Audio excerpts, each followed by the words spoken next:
ചില മനുഷ്യരെ കണ്ടിട്ടില്ലേ, സകലതും തകർന്ന് തരിപ്പണായി പോയിട്ടും വീട്ടിലൊരു സമാധാനത്തോടെ കിടന്നുറങ്ങാൻ പറ്റാത്ത സ്ഥിതികൾ ഉണ്ടായിട്ടും കടം കയറി മുടിഞ്ഞു നിൽക്കുന്ന അവസ്ഥയിലും പ്രിയപ്പെട്ടവർ ഇട്ടേച്ചു പോയിട്ടും ചില മനുഷ്യരിങ്ങനെ നെഞ്ചു നിവർത്തി തലയുയർത്തി നിൽക്കുന്നത്.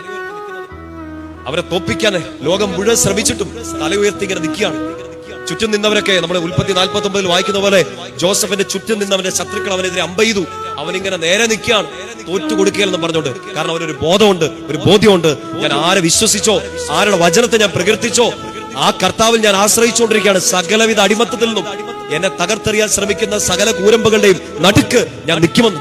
110 സങ്കീർത്തനത്തിലെ സുന്ദരമായ ഒരു വാക്യം ഇതാണ്: നിന്റെ ശത്രുക്കളുടെ മധ്യേ നീ വാഴും.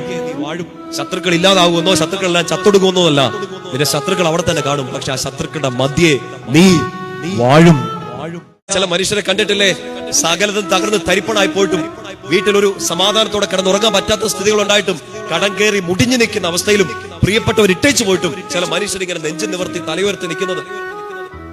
അവരെ തോപ്പിക്കാൻ ലോകം മുഴുവൻ ശ്രമിച്ചിട്ടും തലയുയർത്തി ഇങ്ങനെ നിൽക്കുകയാണ്. ചുറ്റും നിന്നവരൊക്കെ നമ്മുടെ ഉൽപ്പത്തി 49 വായിക്കുന്ന പോലെ ജോസഫിന്റെ ചുറ്റും നിന്നവൻ